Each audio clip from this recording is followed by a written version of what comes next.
ଦଶମ ଶ୍ରେଣୀ ଜ୍ୟାମିତି ବହିର ଆମେ ଅନୁଶୀଳନୀ 5C ର 1 ନମ୍ବର 2 ନମ୍ବର 3 ନମ୍ବର ପ୍ରିଭିୟସ୍ ଭିଡ଼ିଓରେ ମୁଁ ଆଲୋଚନା କରିଥିଲି।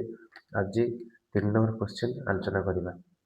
ଦେଖ କ୍ୱେଶ୍ଚିନ୍ କ'ଣ ଦେଇଛି, ଗୋଟିଏ ତ୍ରିଭୁଜାକାର ଭୂମି ବିଶିଷ୍ଟ ସରଳ ପ୍ରିଜିମ୍ର ଭୂମି ବାହୁମାନଙ୍କ ଦୈର୍ଘ୍ୟ ଯଥାକ୍ରମେ 13, 14, 15 ସେଣ୍ଟିମିଟର, ମାନେ ତିନିଟା ବାହୁ ଦେଇଛି। ଏ କେତେ ଦେଇଛି 13 ସେଣ୍ଟିମିଟର, ବି ଦେଇଛି 14 ସେଣ୍ଟିମିଟର, ସି ଦେଇଛି 15 ସେଣ୍ଟିମିଟର। ତାପରେ କହୁଛି ଯେ ଏହାର ପାର୍ଶ୍ୱପୃଷ୍ଠ କ୍ଷେତ୍ରଫଳ ଦେଇଛି। ପାର୍ଶ୍ୱପୃଷ୍ଠ କ୍ଷେତ୍ରଫଳ କେତେ ଦେଇଛି ନା 840 ଦେଇଛି। କେତେ 840। ତାପରେ ପଚାରିଛି କ'ଣ ନା ହେଲେ ପ୍ରିଜିମ୍ର ଉଚ୍ଚତା ଆଉ ସମଗ୍ର ପୃଷ୍ଠ କ୍ଷେତ୍ରଫଳ ନିର୍ଣ୍ଣୟ କରିବାକୁ ପଚାରିଛି। ଦେଖ ଆମେ ଏଇଟା ଦେଖ 13, 14, 15 ଗୋଟେ ତ୍ରିଭୁଜର 13, 14, 15 ଏଇଟା କୋଉ ତ୍ରିଭୁଜ ଲାଗୁଛି ତୁମକୁ? ବିଷୁବବାହୁ ତ୍ରିଭୁଜ। ବିଷୁବବାହୁ ତ୍ରିଭୁଜର ପରିସୀମା ଆମେ କେମିତି ବାହାର କରିବା? ଫାର୍ଷ୍ଟ ତ୍ରିଭୁଜର ପରିସୀମା ପାଇଁକା କ'ଣ କରିବା ନା ତିନିଟା ବାହୁକୁ ମିଶେଇବା। ତ୍ରିଭୁଜର ପରିସୀମା ବା ଭୂମିର ଆମେ ପରିସୀମା ଲେଖିପାରିବା। ତ କେତେ ହେବ ନା ତିନିଟା 13 ମିଶାଣ 14 ମିଶାଣ 15 ଲେଖିଲେ କେତେ ହେବ? ଆମର 13, 14, 15କୁ ମିଶିଲେ ହେବ କେତେ 42। ବୁଝିଲା ତ? 42 ସେଣ୍ଟିମିଟର। ଏଇଟା ବାହାରିଲା ଭୂମିର ପରିସୀମା। ଏଇଟା ଗୋଟେ କୋଉ ତ୍ରିଭୁଜ? ବିଷୁବବାହୁ ତ୍ରିଭୁଜ।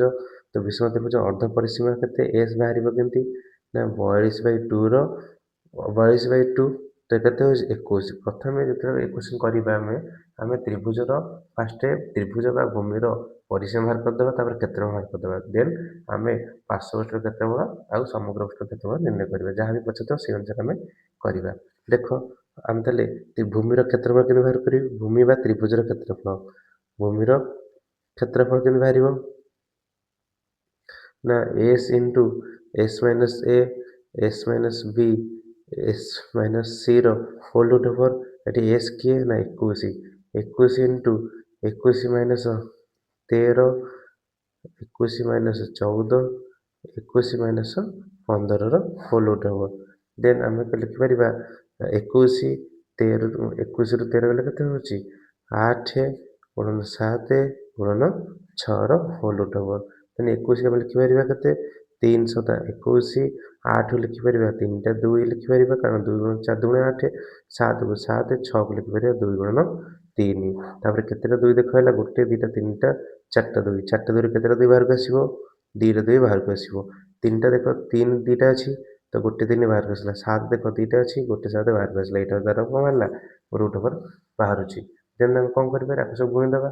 ଗୁଣିଲା ପରେ କେତେ ହେବ 2 2 ଗୁଣେ 4, 4 3 12, 12 7 କେତେ ହେଉଛି ଆମର 84 ଆମର ବାହାରିଲା କ'ଣ ବର୍ଗ ସେଣ୍ଟିମିଟର। ବୁଝିଲା ତ? ଏଇଟା ଭୂମିର କ୍ଷେତ୍ରଫଳ ବାହାର କଲେ, ଭୂମିର ପରିସୀମା ବାହାର କଲେ। ତାପରେ ଆମେ କ'ଣ ଦେଇଥିଲା ନା ପାର୍ଶ୍ୱପୃଷ୍ଠ କ୍ଷେତ୍ରଫଳ ଦେଇଦେଇଛି 840। ପାର୍ଶ୍ୱପୃଷ୍ଠ କ୍ଷେତ୍ରଫଳ ପାଇଁ ସୂତ୍ର କ'ଣ ଲେଖିଦେଉଛି ଏଇଟା। ପାର୍ଶ୍ୱପୃଷ୍ଠ କ୍ଷେତ୍ରଫଳ କେତେ ଦେଇଦେଇଛି 840। ପାର୍ଶ୍ୱପୃଷ୍ଠ କ୍ଷେତ୍ରଫଳ ସୂତ୍ର କ'ଣ ନା ଆମେ ଲେଖିପାରିବା ଆଧାରର ପରିସୀମା ଇଣ୍ଟୁ ଉଚ୍ଚତା। ଆଧାରର କ'ଣ ପରିସୀମା ଇଣ୍ଟୁ ଉଚ୍ଚତା। ତ ଆଧାରର ପରିସୀମା ଆମେ କେତେ ବାହାର କଲେ? ଏଠି ଆଧାରର ପରିସୀମା ଏଠି ବାହାର କରିଛେ 42। ତ 840 କ'ଣ ଲେଖିପାରିବା ଏଠି 42। ଉଚ୍ଚତାକୁ ଆମେ ଜାଣିଲେ ତ ଏଚ୍ ଲେଖିବା। ତ ତାପରେ କେତେ ହେବ ନା 840/42 ଇଜିକାଲ୍ କେତେ ହେଇଯିବ ଆମର ଏଚ୍। ତ 840କୁ 42ରେ ଆମେ କ'ଣ କରିବା ଡିଭାଇଡ଼ କରିବା। 840କୁ 42 ଡିଭାଇଡ଼ କଲେ କେତେ ବାହାରିବ ଏଚ୍ ଇଜିକାଲ୍ 20 ସେଣ୍ଟିମିଟର। ଉଚ୍ଚତା ବାହାରି ପାରିଲେ କାହାର ଉଚ୍ଚତା ବାହାରିଲା ପ୍ରିଜିମ୍ର ଉଚ୍ଚତା ବାହାରିଲା। ଦେନ୍ ଆମେ କ'ଣ କରିବା ନା ପ୍ରିଜିମ୍ର ସମଗ୍ର ପୃଷ୍ଠର କ୍ଷେତ୍ରଫଳ ବାହାର କରିବା। କ'ଣ ବାହାର କରିବା? ପ୍ରିଜିମ୍ର ସମଗ୍ର ପୃଷ୍ଠର କ୍ଷେତ୍ରଫଳ ବାହାର କରିବା। ସମଗ୍ର ପୃଷ୍ଠ ତଳର କ'ଣ କ୍ଷେତ୍ରଫଳ। ପ୍ରିଜିମ୍ର ସମଗ୍ର ପୃଷ୍ଠର କ୍ଷେତ୍ରଫଳ କେମିତି ବାହାରିବ ନା ପାର୍ଶ୍ୱପୃଷ୍ଠର କ୍ଷେତ୍ରଫଳ, ପାର୍ଶ୍ୱପୃଷ୍ଠ ତଳର କ୍ଷେତ୍ରଫଳ, ପାର୍ଶ୍ୱପୃଷ୍ଠ ତଳର କ୍ଷେତ୍ରଫଳ ପ୍ଲସ୍ 2 ଇଣ୍ଟୁ ଭୂମିର କ୍ଷେତ୍ରଫଳ। ସୂତ୍ରଟା ମନେ ରଖିବ ଭୂମିର କ୍ଷେତ୍ରଫଳ। ଆକୁ ସବୁ ଭଲ ଭାବରେ ଲେଖିବ। ମୁଁ ଲେଖିଦେଉଛି, ତୁମେ କିନ୍ତୁ ଭଲ ଭାବରେ ସବୁ ଲେଖିକି କରିବ। ଦେନ୍ ତାପରେ ଆମର କେତେ ବାହାରିଛି ପାର୍ଶ୍ୱପୃଷ୍ଠ କ୍ଷେତ୍ରଫଳ ବାହାରିଲା କେତେ ନା ପାର୍ଶ୍ୱପୃଷ୍ଠ କ୍ଷେତ୍ରଫଳ କେତେ ବାହାରିଥିଲା ଆମର ଏଇନା ଦେଇଦେଇଛି। ପାର୍ଶ୍ୱପୃଷ୍ଠ କ୍ଷେତ୍ରଫଳ କେତେ ଦେଇଛି 840 ଦେଇଦେଇଛି ପ୍ଲସ୍ 2 ଇଣ୍ଟୁ ଭୂମିର କ୍ଷେତ୍ରଫଳ 84। ତ 840 ପ୍ଲସ୍ 84 କୁ 2 ରେ ଗୁଣିଲେ କେତେ ହେଉଛି 168। ଦେନ୍ 848 କୁ 84 ମିଶି 168 ମିଶିଦେଲେ 1008 କ'ଣ ଲେଖିବା ବର୍ଗ ସେଣ୍ଟିମିଟର। ବୁଝିଲା ତ? କୋଶ୍ଚିନ୍ଟା ବୁଝିପାରିଲେ? ଯଦି ନ ବୁଝିପାରୁଛ ତ ଭିଡ଼ିଓକୁ ପଛକୁ କରିକି ତୁମେ ଦେଖିପାରିବ। ଦେନ୍ ଆମେ ତାପରେ କରିବା କେତେ ନମ୍ବର 4 ନମ୍ବର କୋଶ୍ଚିନ୍ କରିବା। 4 ନମ୍ବର କୋଶ୍ଚିନ୍ ଆମେ କରିବା ତାପରେ। ଦେଖ କୋଶ୍ଚିନ୍ କ'ଣ ଦେଇଛି, ଗୋଟିଏ ଖୁଣ୍ଡ ଏକ ସମବାହୁ ତ୍ରିଭୁଜାକାର ଭୂମି ବିଶିଷ୍ଟ ସରଳ ପ୍ରିଜିମ୍ ଏହାର ପାର୍ଶ୍ୱ ତଳକୁ କ'ଣ କରିବା ନା କାଗଜ ମଡ଼ାଇବା ପାଇଁ ପ୍ରତି ବର୍ଗ ସେଣ୍ଟିମିଟରକୁ 15 ପଇସା ହିସାବରେ ଆମର 18 ଟଙ୍କା 90 ପଇସା ଖର୍ଚ୍ଚ ହେଉଛି। ଖୁଣ୍ଟିର ଉଚ୍ଚତା ଦେଇଛି 8 ରୁ 3 ସେଣ୍ଟିମିଟର, ହେଲେ ଭୂମିର ବାହୁମାନଙ୍କର ଦୈର୍ଘ୍ୟ ପଚାରିଛି। ଦେଖ ଫାଷ୍ଟ ଆମକୁ କ'ଣ କହିଛି ନା ଦେଖ ସେ କହିଛି ଯେଉଁ ପାର୍ଶ୍ୱ କ୍ଷେତ୍ର ପାର୍ଶ୍ୱ ପୃଷ୍ଠତଳର ଯେଉଁ କାଗଜଟା ଅଛି ତାକୁ ମଡ଼ାଇବା ପାଇଁ ପ୍ରତି ଆମର ଯେଉଁ ବର୍ଗ ସେଣ୍ଟିମିଟରକୁ 15 ପଇସା ହିସାବରେ 18 ଟଙ୍କା 90 ପଇସା ଖର୍ଚ୍ଚ ହେଉଛି। ତାହେଲେ ଏଠି ଆମେ କ'ଣ ବାହାର କରିପାରିବା ନା ସେଇଟା ହେଉଛି କ'ଣ ଯେଉଁ କାଗଜ ମଡ଼ିଆ ହେଉଛି ସେଇଟା କ'ଣ ପାର୍ଶ୍ୱ ପୃଷ୍ଠତଳର କ୍ଷେତ୍ରଫଳ। ପାର୍ଶ୍ୱ ତଳର କ'ଣ କ୍ଷେତ୍ରଫଳ, ସେଇଟା କ୍ଷେତ୍ରଫଳ। ତ କେତେ ଲାଗୁଛି ନା 18 ଟଙ୍କା 90 ପଇସା ହିସାବରେ କେତେ 15 ପଇସାକୁ ଲାଗୁଛି। ତ ଆମେ କ'ଣ କରିବା ଏଇଟା 18 ଟଙ୍କା 90 ପଇସା ଅଛି ତାକୁ ଆମେ କନଭର୍ଟ କରିବା କେତେରେ ପଇସାରେ କନଭର୍ଟ କରିବା। ତ 18 90 ବାଇ କେତେ ହେଉଛି 10 ମିନିଟ୍ ଛାଡ଼ିକି ଦୁଇଟା ସଂଖ୍ୟା ଅଛି ଦୁଇଟା ସଂଖ୍ୟା ଦେଇଦେବା ଇଣ୍ଟୁ ଏଇଟା ପଇସା କନଭର୍ଟ କଲେ କେତେ ଲେଖିଦେବା ଆମେ 100 ଲେଖିବା। ତ ତାପରେ କ'ଣ ହେବ ନା ତାପରେ ଏଠି କେତେ 15 100କୁ 100 କଟିଯିବ, ତାହେଲେ କେତେ ବାହାରୁଛି 1890 ବାଇ 15। 1890କୁ 15 ହେଲେ କେତେ ବାହାରିବ 126 ବର୍ଗ ସେଣ୍ଟିମିଟର। ଏଇଟା କ'ଣ ବାହାରିଲା ପାର୍ଶ୍ୱ ପୃଷ୍ଠର କ୍ଷେତ୍ରଫଳ ବାହାରିଲା। ଆମେ ପାର୍ଶ୍ୱ କ୍ଷେତ୍ରଫଳ କ'ଣ ଜାଣିଛେ ନା ପାର୍ଶ୍ୱ ପୃଷ୍ଠ କ୍ଷେତ୍ରଫଳ ଇଜିକାଲ୍ ଟୁ ମାନେ 126 ଇଜିକାଲ୍ କ'ଣ ଆଧାରର ପରିସୀମା, ଆଧାରର କ'ଣ ପରିସୀମା ଇଣ୍ଟୁ ଉଚ୍ଚତା ମାନେ ଏଚ୍। ତ ଏଠି ଆଧାରର ଉଚ୍ଚତା ଆମକୁ ଦେଇଦେଇଛି କେତେ 8 √3। ତାହେଲେ ଆଧାର ପରିସୀମା କେମିତି ବାହାରିବ ନା ଆଧାରର ପରିସୀମା ଇକ୍ୱାଲ୍ସ ଟୁ କେତେ 126 ବାଇ ଏଚ୍। ଏଚ୍ର ମୂଲ୍ୟ କେତେ ଦେଇଛି 8 √3। √3ର ମୂଲ୍ୟ ପୁଣି ଦେଇଛି ତୁମକୁ, ତ ଲେଖିବ 126 ବାଇ 8 ଇଣ୍ଟୁ √3 କେତେ ଦେଇଛି √3ର ମୂଲ୍ୟ 1/3/4। ତ 1/3/4 କେମିତି କନଭର୍ଟ କରିବା ଏଇଠି କରିଦେଉଛି ତାକୁ ସାଇଡ଼୍ରେ କ'ଣ ଦେଇଛି ନା 1/3/4। ତ 4 କେ 4 3 7/4 ଲେଖିଦେବା କ'ଣ 7/4। 4କୁ 8 କାଟିଲେ କେତେ ହେଉଛି 2। 2 କେତେ ହେଉଛି 2 କାଟିଦେବା 2 କାଟିଦେଲେ କେତେ ହେଉଛି ନା ଆମର ଏଇ ଯେଉଁ କେତେ ଏଇଟା 60 ଅଛି 12 ଅଛି 2 ସବୁ ବାହାର 2 3 କିଛି 63 ହେଲେ 7 9 63 9 ବାହାରିଲା। ତ ଆମର ଆଧାରଟା କେଉଁ କ'ଣ କହିଥିଲା ସମବାହୁ ତ୍ରିଭୁଜ। ସମବାହୁ ତ୍ରିଭୁଜର ପରିସୀମା କ'ଣ ସମବାହୁ ତ୍ରିଭୁଜ ପରିସୀମା ହେଉଛି 3a।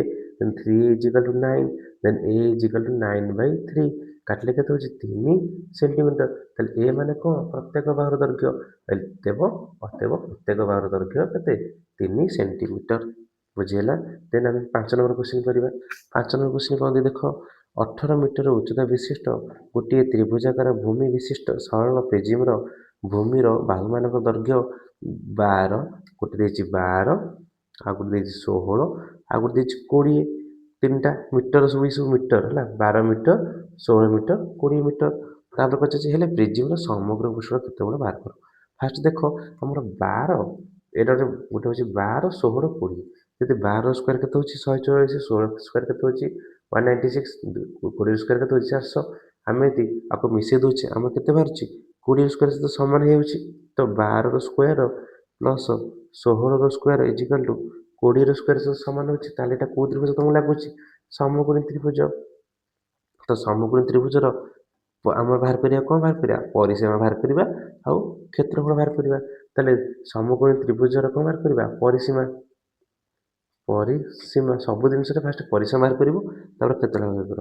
ପରିସୀମା 12 ମିଶାଣ 16 ମିଶାଣ 20 12 16 20 ମିଶିଲେ କେତେ ହେବ 48 ମିଟର। ତାପରେ କ'ଣ ବାହାର କରିବା ସମକୋଣୀ ତ୍ରିଭୁଜର କ୍ଷେତ୍ରଫଳ ବାହାର କରିବା। କ୍ଷେତ୍ରଫଳ ହାଫ୍ ଇଣ୍ଟୁ ସଂଲଗ୍ନ ବାହୁ ଦ୍ୱାରା ଗୁଣଫଳ। ଏ ଦୁଇଟା ବାହୁକୁ କ'ଣ କରିବା ଗୁଣଫଳ କରିବା। ତ ହାଫ୍ ଇଣ୍ଟୁ ସଂଲଗ୍ନ ବାହୁ ଦୁଇଟା କେତେ ହେବ ନା 12 ଗୁଣନ 16 କାଟିଲେ କେତେ ହେଉଛି 6 16 କେତେ ହେଉଛି 96 ବର୍ଗ ମିଟର। ଏବେ ଆମେ ପକେଇ ପାରିବା ପ୍ରିଜିମ୍ର ସମଗ୍ର ପୃଷ୍ଠ କ୍ଷେତ୍ରଫଳ। ସମଗ୍ର ପୃଷ୍ଠ ତଳର କ'ଣ କ୍ଷେତ୍ରଫଳ ବାହାର କରିପାରିବା। କ୍ଷେତ୍ରଫଳ କେତେ ବାହାରିବ? ସମଗ୍ର ପୃଷ୍ଠ କ୍ଷେତ୍ରଫଳ ନା ଭୂମିର ଆମର କ'ଣ ପାର୍ଶ୍ୱ ପୃଷ୍ଠର କ୍ଷେତ୍ରଫଳ ବା ଡାଇରେକ୍ଟ ପକେଇ ପାରିବା ଭୂମିର ପରିସୀମା ଇଣ୍ଟୁ ଉଚ୍ଚତା ପ୍ଲସ୍ 2 ଇଣ୍ଟୁ ଭୂମିର କ୍ଷେତ୍ରଫଳ। ସୂତ୍ର ଲେଖ ଭଲ କି। ଲେଖିବା ଫାଷ୍ଟ କ'ଣ ନା ଭୂମିର ପରିସୀମା ଇଣ୍ଟୁ ଉଚ୍ଚତା ପ୍ଲସ୍ 2 ଇଣ୍ଟୁ ଭୂମିର କ୍ଷେତ୍ରଫଳ।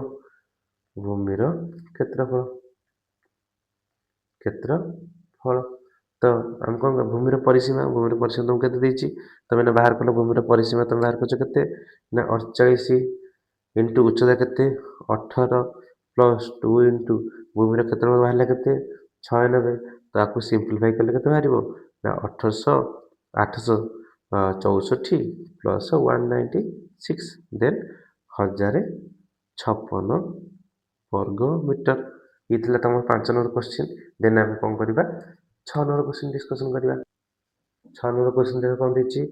ଗୋଟିଏ ସରଳ ପ୍ରିଜିମ୍ର ପାର୍ଶ୍ୱ ପୃଷ୍ଠର କ୍ଷେତ୍ରଫଳ 2100 ବର୍ଗ ସେଣ୍ଟିମିଟର, ଉଚ୍ଚତା 30 ସେଣ୍ଟିମିଟର। ଏହାର ଆଧାର ଗୋଟିଏ ସମକୋଣୀ ତ୍ରିଭୁଜ। ଆଧାର ଗୋଟେ କ'ଣ ନା ସମକୋଣୀ ତ୍ରିଭୁଜ ଯାହାର ବୃହତ୍ତମ ବାହୁର ଦୈର୍ଘ୍ୟ 29 ସେଣ୍ଟିମିଟର। ଆଧାରର ଅନ୍ୟ ଦୁଇ ବାହୁର ଦୈର୍ଘ୍ୟ ନିର୍ଣ୍ଣୟ କର। ଆମେ ତ ଅନ୍ୟ ଦୁଇ ବାହୁର ଦୈର୍ଘ୍ୟ ଜାଣିଲେ, ତ ମନେକର ଅନ୍ୟ ଦୁଇ ବାହୁର ଦୈର୍ଘ୍ୟ କ'ଣ ନେବା ଏ ଆଉ ବି ନେବା। ଲେଖିବ ମନେକର ଅନ୍ୟ ଦୁଇ ବାହୁର ଦୈର୍ଘ୍ୟ ଏ ଆଣ୍ଡ ବି। ଦେନ୍ ଆମେ କ'ଣ ଜାଣିଛେ ଏଇଟା ଗୋଟେ ସମକୋଣୀ ତ୍ରିଭୁଜ ହେତୁ ଆମେ କହିପାରିବା ଏ square plus B square equal two 29ର square କହିପାରିବା। ବୁଝୁଛ ନା ନାହିଁ? ତାହେଲେ ଏ square plus B square 29 square କେତେ ହେବ 841 ହେବ। ତାପରେ ତ୍ରିଭୁଜର ପରିସୀମା ଏଇଟା ଗୋଟେ ସମକୋଣୀ ତ୍ରିଭୁଜର ଲେଖିବା ତ୍ରିଭୁଜର ପରିସୀମା କହିଲେ ତିନିଟା ଭାଗ ମିଶେଇବା ଏ ପ୍ଲସ୍ ବି ପ୍ଲସ୍ 29 ଏଟା ହେଉଛି ତ୍ରିଭୁଜ ପରିସୀମା। ପାର୍ଶ୍ୱ ପୃଷ୍ଠର କ୍ଷେତ୍ରଫଳ ସୂତ୍ର କ'ଣ ନା ପାର୍ଶ୍ୱ ପୃଷ୍ଠର କ୍ଷେତ୍ରଫଳ କ'ଣ ପାର୍ଶ୍ୱ ପୃଷ୍ଠର କ୍ଷେତ୍ରଫଳ କ'ଣ ନା ଆଧାରର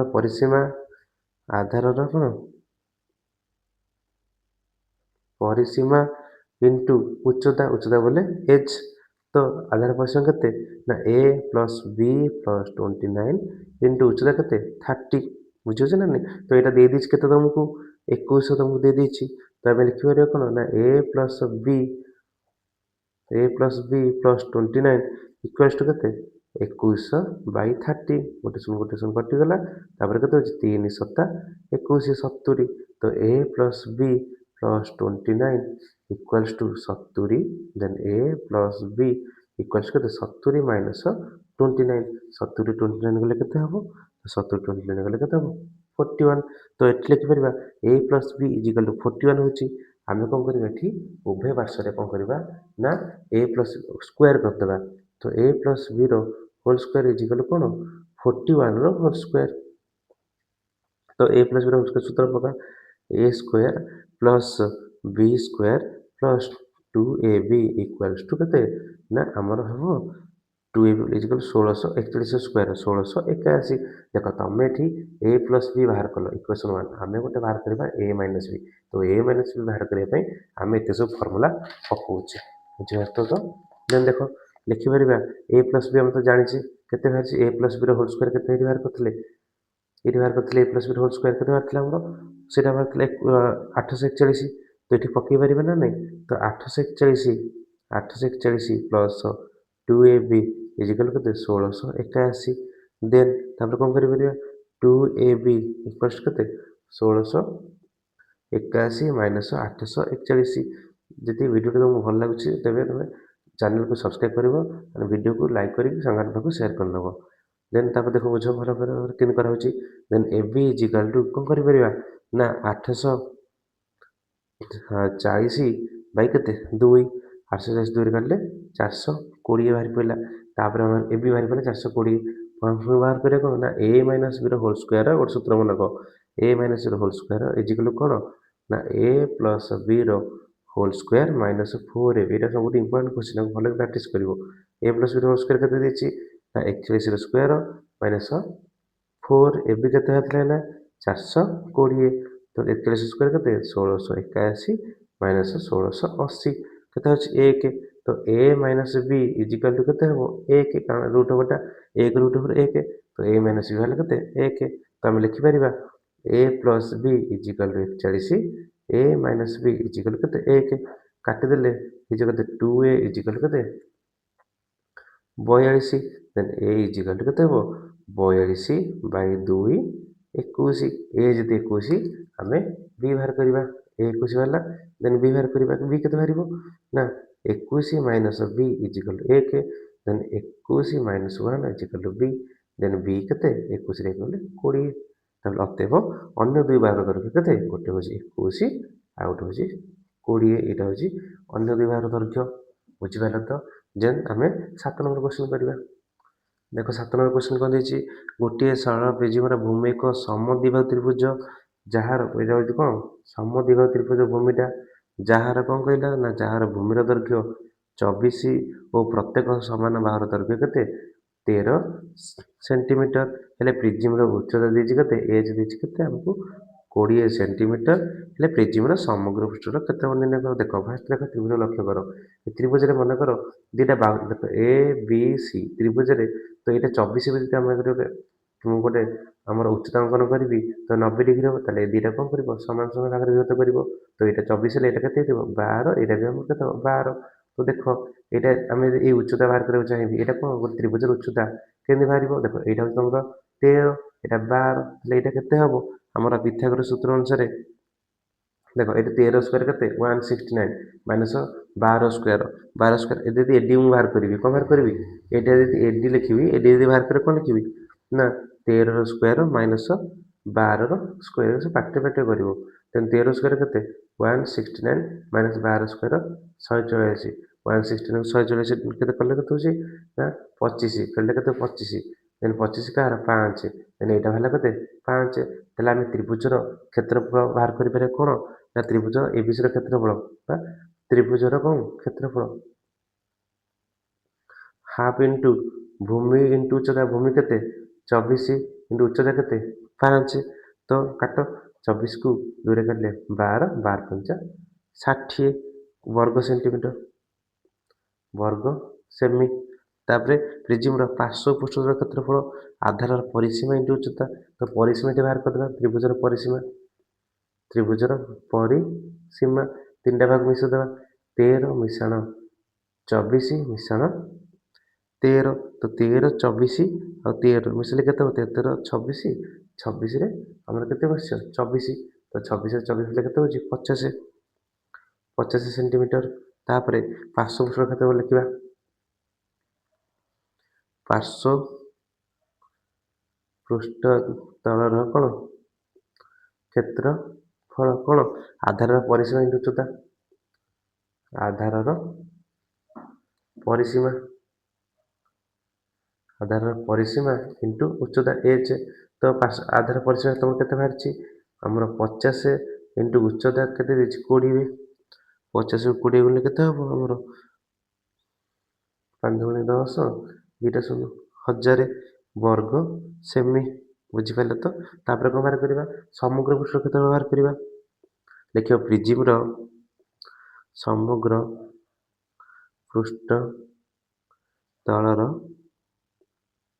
କ୍ଷେତ୍ରଫଳ ନା ସମଗ୍ର ପୃଷ୍ଠ କ୍ଷେତ୍ରଫଳ ବାହାରେ କେମିତି ନା ପାର୍ଶ୍ୱ ପୃଷ୍ଠର କ୍ଷେତ୍ରଫଳ ପ୍ଲସ୍ 2 ଇଣ୍ଟୁ ଭୂମିର କ୍ଷେତ୍ରଫଳ ପାର୍ଶ୍ୱ ପୃଷ୍ଠର କ୍ଷେତ୍ରଫଳ କେତେ ବାହାରିଛି 1000 ପ୍ଲସ୍ 2 ଇଣ୍ଟୁ ଭୂମିର କ୍ଷେତ୍ରଫଳ କେତେ ବାହାରିଛି 60 ଭୂମିର କ୍ଷେତ୍ରଫଳ ଏଠି ବାହାର କରିଛି ତମେ 60 ତ ତାପରେ କ'ଣ କରିପାରିବ 1000 ପ୍ଲସ୍ 60 ଦୁଗୁଣେ କେତେ 120 ତ କେତେ ହେଲା 1120 ବର୍ଗ ସେମି ଏଇଟା ଥିଲା ତମର 7 ନମ୍ବର କ୍ୱେଶ୍ଚିନ୍ ତ ଆଜି ଆମେ ଏଇ 7 ନମ୍ବର କ୍ୱେଶ୍ଚିନ୍ କରୁଛେ ଦେନ୍ ନେକ୍ସଟ ଭିଡ଼ିଓରେ ଆମେ କ'ଣ କରିବା ବାକି କ୍ୱେଶ୍ଚିନ୍କୁ ଡିସ୍କସନ୍ କରିବା ଯଦି ଭିଡ଼ିଓଟି ଭଲ ଲାଗିଥିବ ତମେ ଭିଡ଼ିଓକୁ ଲାଇକ୍ କରି ଆମ ଚ୍ୟାନେଲକୁ ସବସ୍କ୍ରାଇବ୍ କରିଦେବ ଆଉ ସାଙ୍ଗମାନଙ୍କୁ ସେୟାର କରିଦେବ ରହୁଛି ଜୟ ଜଗନ୍ନାଥ।